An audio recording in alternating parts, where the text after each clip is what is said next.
औज़ुबिल्लाहिमिनश्शैतानिर्रजीम बिस्मिल्लाहिर्रहमानिर्रहीम अल्लाहुम्मा इन्नी अस्अलुका रिज़्क़न तय्यबन व इल्मन नाफ़िअन व अमलन मुतक़ब्बिला। ए अल्लाह, मैं आपसे पाकीज़ा रिज़्क़, नफ़ा बख्श इल्म और मकबूल अमल का सवाल करती हूँ। अस्सलाम वालेकुम प्यारे बच्चों। जी बच्चों, क्या हाल चाल हैं? अल्लाह तबारक व तआला हम सबको सेहत व सलामती के साथ रखे।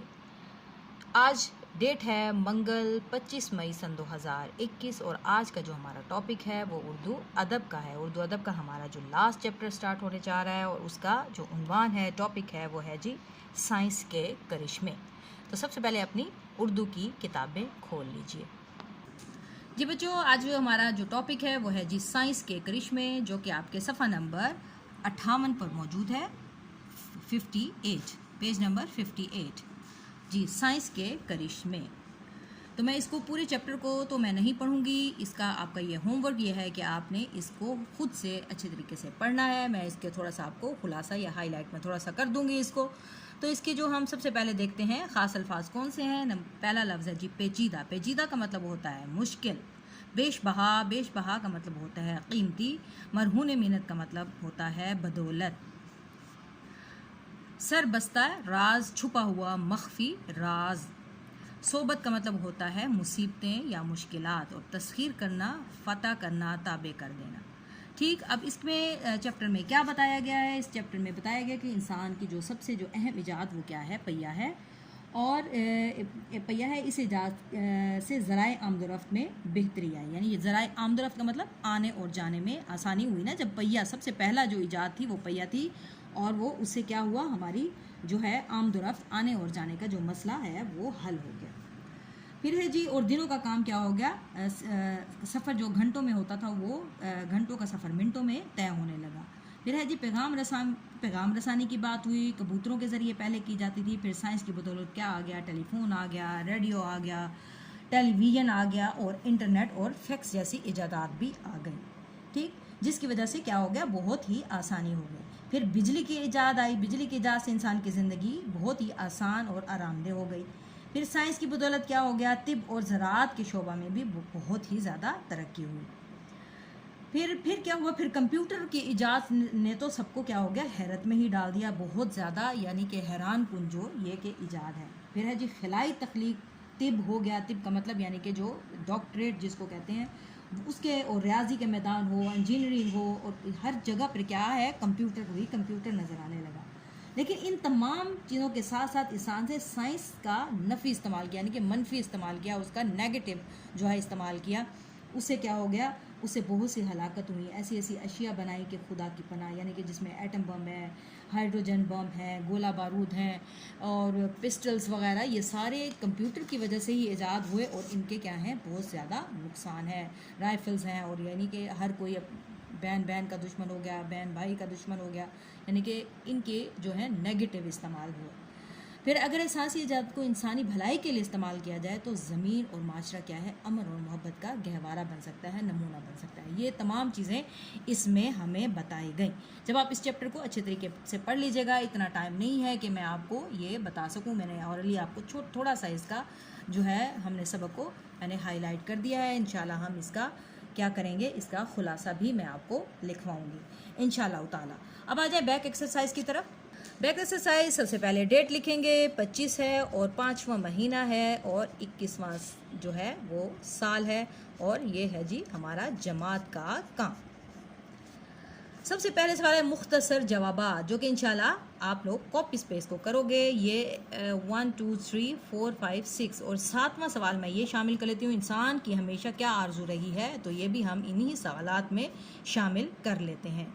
ठीक हो गया? तो ये सवालात इंशाल्लाह आप लोग करोगे कॉपीज़ पे, इसको हम छोड़ देते हैं। अब आ जाएं जो हमने बुक वर्क करना है, हम सिर्फ वही करते हैं। एराब की मदद से दर्ज झैल का तलफ़्फ़ुज़ सही करना है। अब हमने तलफ़्फ़ुज़ वाज़े करना है। इनका क्या करना है? इनके ऊपर हमने लगाने हैं एराब। तो पहला लफ्ज़ है जी शूर। शूर, शू, शीन के ऊपर पेश, इनके ऊपर भी पेश, शूर। ठीक है, ये हो गए साकिन।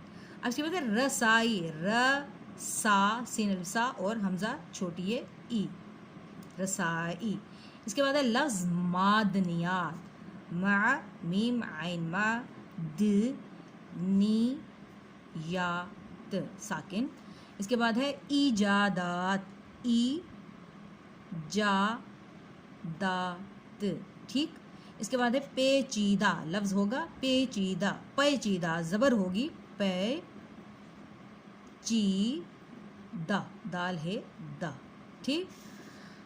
अब है सवाल नंबर 4 है जी, दर्ज झैल तराकीब के मायने लिखें और इन्हें जुमलों में इस्तेमाल करें। तो ये सवाल भी हम करेंगे इंशाल्लाह कॉपीज़ पे। मैं इसके मतलब आपको बता देती हूँ। तो इनके जो मतलब हैं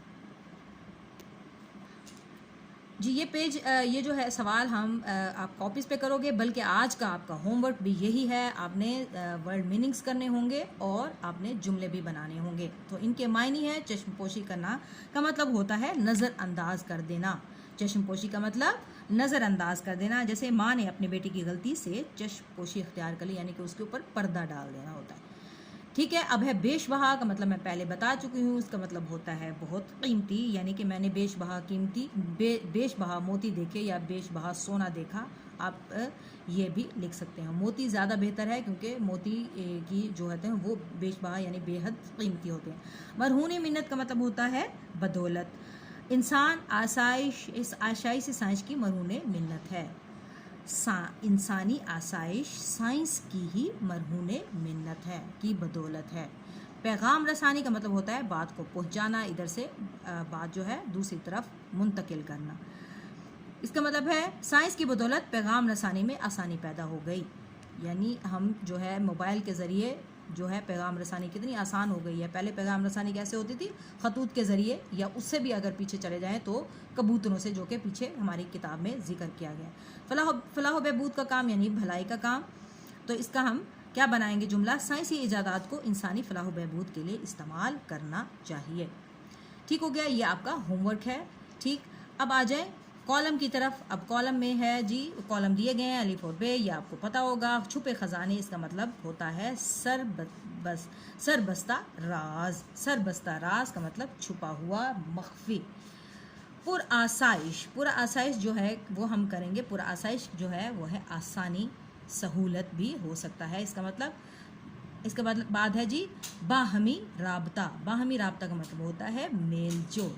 बाहमी राबता का मतलब होता है मेल जोल। गर्मी का जो उलट यहाँ पे है, गर्मी से जो रिलेट कर रही है वो चीज़ है सर्दी। गर्मी से सर्दी। अब है जी तिब्बी शोबा यानी अद्वियात का ताल्लुक है इसके साथ। इसके बाद है खेती बाड़ी को हम करेंगे ज़र्रात के साथ अटैच्ड। इसके बाद सवाल है जी MCQ। सबक साइंस के करिश्मे के मतन के मुताबिक दुरुस्त जवाब की निशानदेही करें, यानी कि हमने किताब से ही इसका जो किताब में जो इसका जवाब मौजूद है उसी के हवाले से हमने यहाँ पर निशान लगाने हैं। अब जी कब्ल अज़ तारीख का इंसान दरियाओं, समुद्रों, सूरज, चाँद, सितारों को क्या समझता था? तो खुदा समझता था, देवता, आका या मालिक। तो इसका सही जवाब है देवता समझा जाता था, यानी कि देवता का मतलब भी जैसे जिसकी इबादत की जाए, क्योंकि इसमें के सबक के मतन के मुताबिक जो इसका जवाब है वो देवता ही है। नंबर 2 पर है जी आज दुनिया का कोई भी मुआशरा किससे चश्मपोशी नहीं कर सकता। चश्मपोशी का मतलब क्या होता है? चश्मपोशी का मतलब होता है नज़रअंदाज करना। फिर है जी साइंस के एहसानात से, साइंस के इनामात से, साइंस के समरात से या साइंस के असरात से। तो सही जवाब है साइंस के समरात। समरात समर से है, समर का मतलब होता है फल, तो इसका मतलब हकाइक भी हो सकता है। अब है जी बाहमी राब्ता हमेशा से इंसान की कौन सी आरजू रही है? बड़ी, दिली, कल्बी या शदीद। तो इसका जवाब है जी दिली ख्वाहिश उसकी क्या थी? आरजू, यानी कि बाहमी राब्ता के एक दूसरे के साथ जुड़ जाना। साइंसी इजादात ने इंसानी ज़िंदगी को बहुत ज़्यादा किया मुहज़्ज़ब, तेज़, आसान या मुअस्सर। तो इसका सही जवाब है मुअस्सर। इंसान ने अपनी साइंसी इजादात के सफ़र के आगाज़ में क्या ईजाद किया? सबसे पहले ईजाद के बारे में पूछ रहे हैं, बिजली, पहिया, रोशनी या लिबास। तो इसका सही जवाब है पहिया। अव्वल इंसान बाहमी राब्ते के लिए क्या इस्तेमाल करता था? घोड़े, इशारे, कबूतर या खतूत।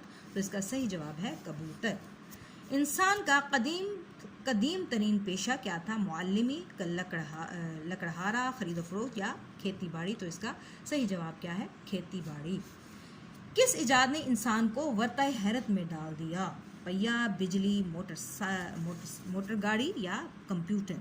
तो हैरत में, बहुत ज़्यादा हैरत में किसने डाल दिया? वो है कंप्यूटर।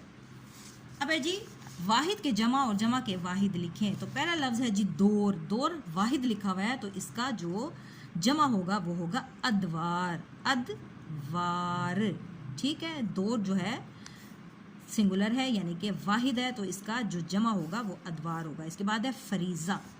फरीज़ा भी वाहिद है, तो इसका जो जमा होगा वो होगा फ़राइज़, ठीक, ये भी वाहिद है। इसके बाद है सफ़र। सफ़र वाहिद है और इसकी जमा होगी असफ़ार। इसकी जमा क्या होगी? असफ़ार। इसके बाद है अमराज। अमराज है जमा और हमने लिखना होगा इसका वाहिद। तो इसका वाहिद क्या होगा? अमराज का वाहिद होगा मर्ज, ठीक। और आखिरी है जी अद्वियात। तो अद्वियात भी जमा है और इसका वाहिद होगा दवा। अब है, उन्होंने अब सवाल पूछा है अपनी पसंदीदा साइंसी इजाद का नाम लिखें और पसंदीदगी की वजह। अब आप, ये आपकी मर्जी है, वैसे तो आप सबको कंप्यूटर ही होगा, तो कंप्यूटर में आपकी क्या वजह लिख सकते हैं।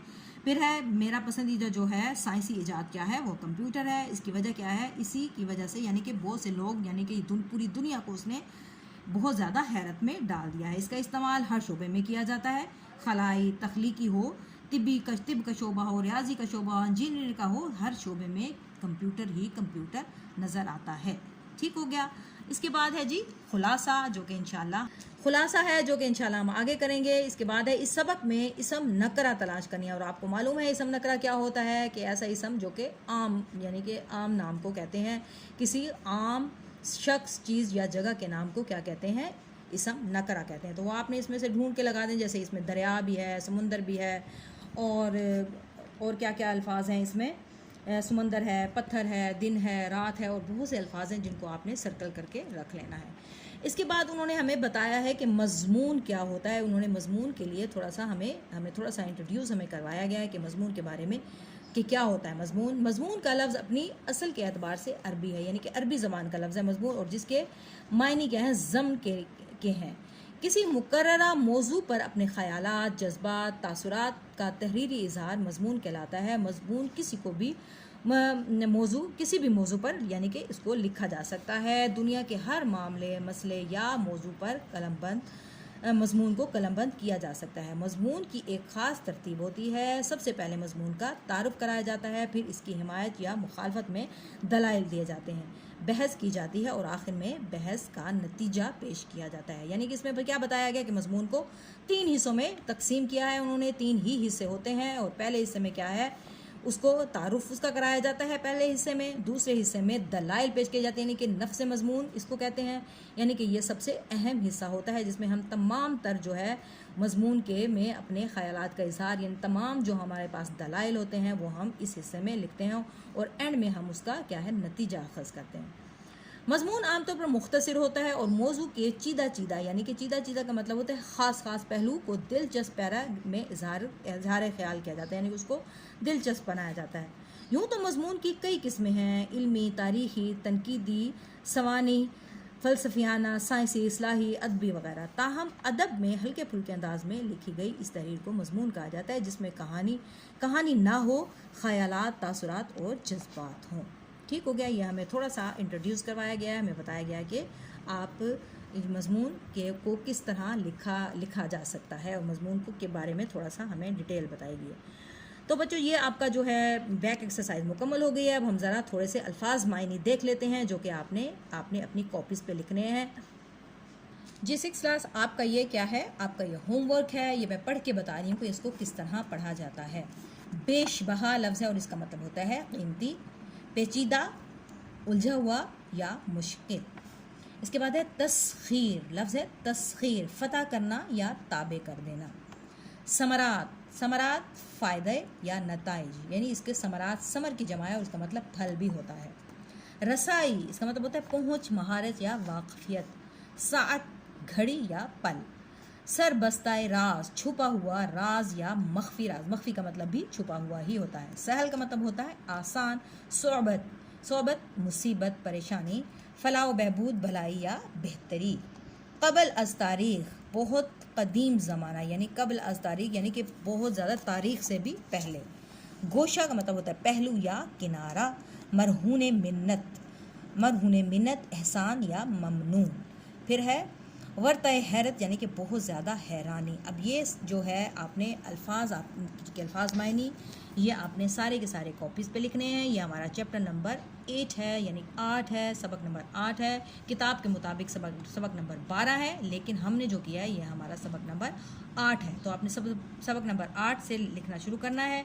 इसके अल्फाज मायनी और पीछे जो मैंने आपको सवाल दिया जुमले का, तो ये दोनों काम आपने अपनी कॉपीज़ पर लिखने हैं। आज के लिए इतना ही। अपना रखिएगा बहुत ख्याल और हमें रखिएगा दुआओं में याद। Take care. अल्लाह हाफिज़।